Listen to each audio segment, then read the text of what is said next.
Hi everyone. So in this video we are going to see about decorator design pattern, and we are going to use Java language to understand how this decorator design pattern works. So I have an interface. Let's say we have created an interface, and that interface will have a contract of what the class must do, right? So we will say like what to do in interface, but we won't say how to do it.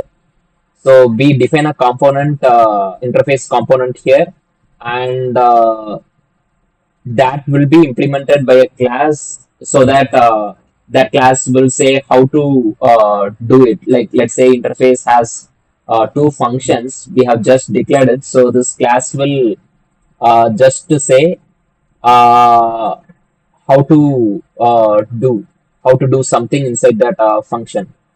Uh, then again, what we are doing is we are trying to uh, create a decorator. So decorator actually it will be an abstract class, I would say.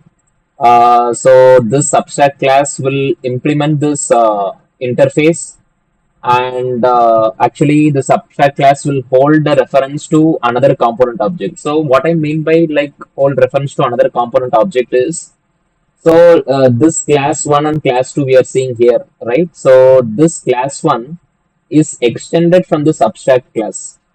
So this abstract class will hold a reference to this class. That's why it's called a decorator, and this we will call it as a concrete decorator. So this is called as, this is not concrete components. It should be a concrete decorator here. So this is the visualization of how this decorator design pattern works. Now let's go through the code of how to do this. Okay, so let's create a interface first. Let me call that interface as coffee. So I'm a coffee addict, so that's why I'm just trying to create a component with coffee as an example. Let's think of coffee. So coffee, what it will have. So coffee might have coffee will definitely will have ingredients inside it, and it also has a cost, right? So what will be the cost? The cost will be double data type. So double, and I'm declaring that cost. That's it. Then we are declaring a string with ingredients. Ingredients. Ingredients is nothing but what are the ingredients that is added in the coffee. So that's it. It will be a string. Now let's try to create a class which will implement that interface. So I'm creating the class as coffee. Uh, let's have that as coffee component, I would say. Mm, Let me think of that what to keep. So it will be like let's keep that as simple coffee. Okay, because I'm just adding coffee inside that class. Simple coffee implements this coffee interface. Fine. Now let's try to override it. We have to implement all the methods. So for simple coffee, what can be the cost? It's just 5 because it has just coffee. And what will be the ingredients? Ingredients is just coffee. Okay. So I have overridden those methods, and I have implemented the real cost and the real ingredients inside coffee. So now let's try to create a decorator abstract class. So this is an abstract class. So I have to define that as coffee coffee decorator. Fine. I will make that as an abstract class because the entire implementation of the class is not being used. It just have the reference to the decorator component objects. That's why we have defined this an abstract class. So this abstract class will extend that coffee, let's say,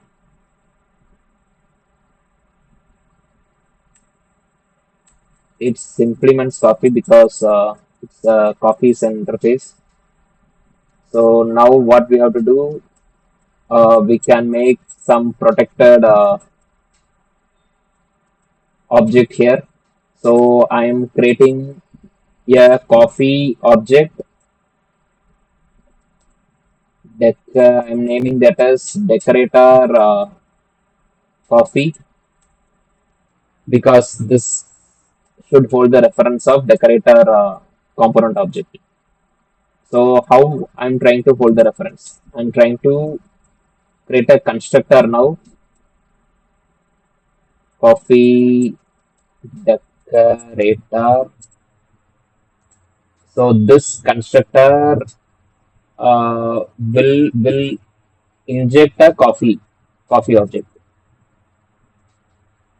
from a decorator component. So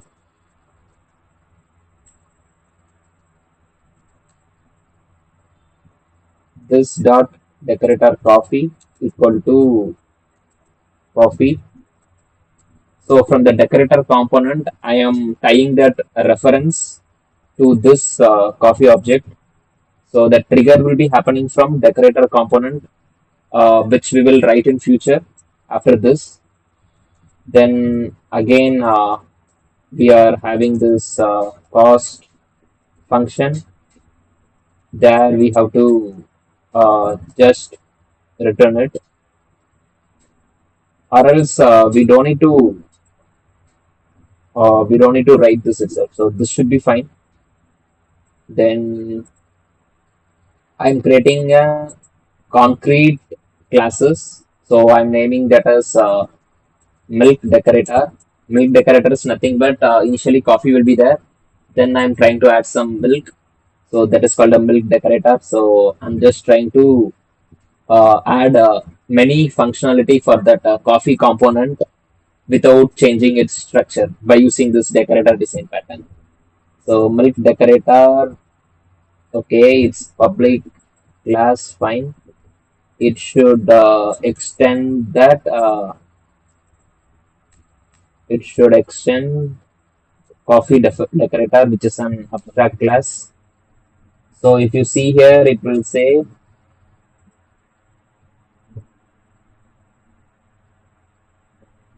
implement methods.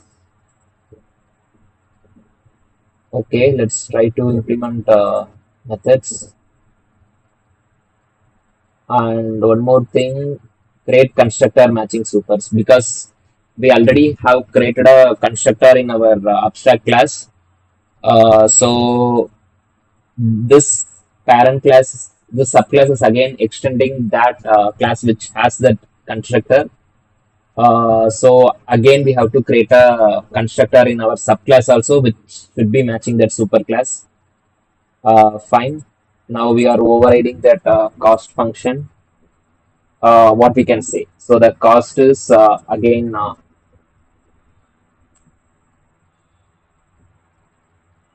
decorator coffee. Decorator coffee. How we have this decorator coffee object? This this decorator coffee object we are actually getting from the parent class. So there we have defined the object which has a instance of that coffee component. That's how we are able to get this decorator coffee object here, and we are trying to override that cost with the milk decorator. So for milk, let's say the cost is 5 and just I'm adding 5 rupees. So again, the same thing happens here. Decorator coffee dot ingredients. plus it's just a string. So I have just added milk, let's say milk. In the same way, I will add few more decorators. So in coffee we added milk, then let's add some sugar. Without sugar it doesn't, for me it doesn't taste well. So let's add a sugar. Again, let's define a class called sugar decorator. So this sugar decorator will extend coffee decorator. Then again we have to override and implement a few things. Create constructor matching super fine. Then again decorator coffee dot cost plus, again it's 5 rupees for sugar. Again for ingredients, let's get the ingredients and let's try to add sugar. That's it. Now let's try to create a main class which is a client code psvm. So I will try to create a object for coffee, and I'm going to create an instance for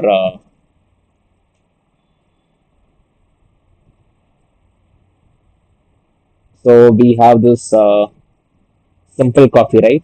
I'm going to create a instance for simple coffee, and I am just trying to, so coffee spelling fine.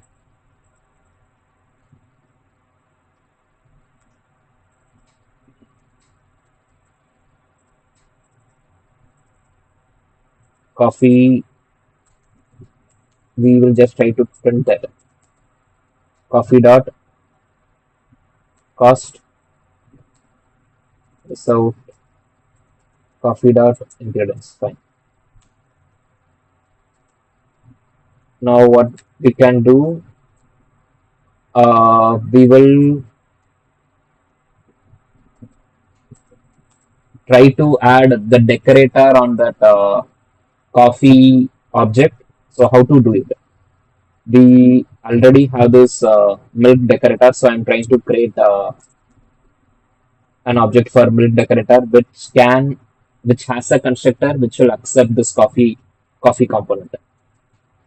So I'm just trying to add this. After this, again I'm trying to print both. So in this step, the cost will be the added cost with coffee plus milk, and the ingredients will be added ingredients with coffee plus milk. Similarly, let's add the sugar decorator. So here again it accepts the coffee. Then we will print this. Let's try to print everything.